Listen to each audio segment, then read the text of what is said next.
Hello everyone, this is Alan, National Instructor.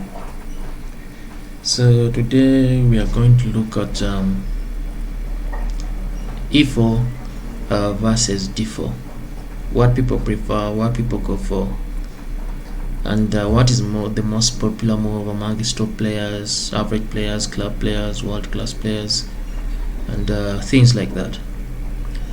I don't really have any jokes for you guys, otherwise I would want this to be a fun and entertaining piece, but okay, I really have no jokes, but let's go and start. So why E4? E4 is referred to as a king's pawn, and why anyone would go with E4, it is because they want to open up for their bishop, right? And they want to castle early on the king side, and also to counter the center. Like you can see, black's major issues is watching out for d5 and f5, and also looking at future moves of e4, so that you attack the knight on in case this knight comes here, it will be attacked with the move e5. And e4 also attracts an open game. By the time you play e4, it means you're going for an open game, and it's going to be wild. You can't afford to lose a game in e4. You must play to win. That's what it means.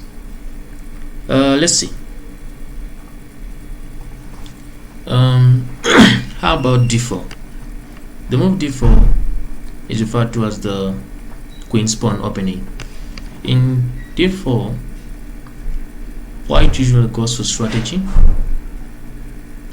and it is usually looked at as in the long run. It doesn't have immediate advantage. As you can see, there's nothing you're looking out for. You already left to castle, and black must be careful as much as possible, because a game of strategy starts to yield results in the endgame. So usually when one goes d4, that means they're looking for endgame. So you must be very accurate from the opening. You can't give chance to these guys. So this move d4 is usually followed by moves such as c4. Such as c4. This brings us to the queen's gambit. Other people go knight f3, then g3, then have bishop in that square, and then transforms into the Catalan. Then knight c3, knight d2, and then the game goes on like that. So some of the players I ask around, or players that have asked me, what's the best way to approach a chess game as white? Well, to me, I'll go e4 as first move.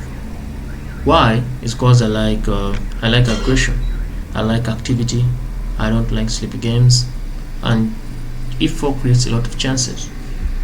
But for black, the best response against e4, like we have seen, is always c5. c5 has been showed as the number one move against e4. It creates a lot of imbalances and gives black many winning chances, just as white chooses e4.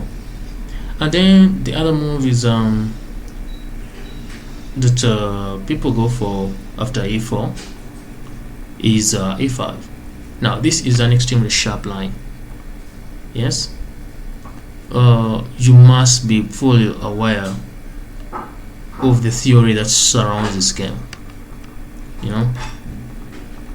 In such a kind of game, you can't afford to sleep. Anything can happen. Well, there's not much to exhaust here, but let's see. e4. White has a square stake.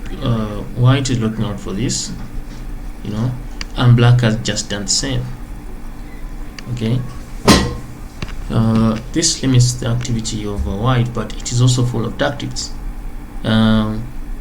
In this game, white there is this gambit of giving away the pawn, the Scotch similarity, the Italian game. This is how it all comes about and flows. Back to the joke. Have I come up with a joke yet? Let's see. Why did the okay, seriously, I'm not really that funny, but let's go ahead.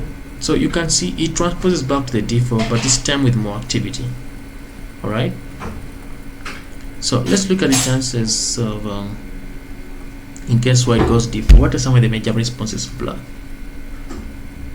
Is d5, you know, d5, knight f6. That is how the combination moves. So d5, knight f6, we have knight f3.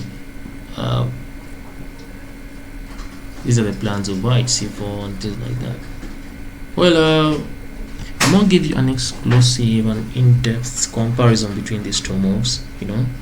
But like I've said, when one goes e4, usually white wants to set his bishop free, this white bishop, so that it can be able to cover this diagonal and create counters on all these squares as much as possible.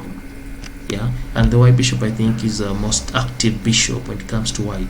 If this bishop has activity, this bishop has won several games in these openings. This bishop is very important for white. So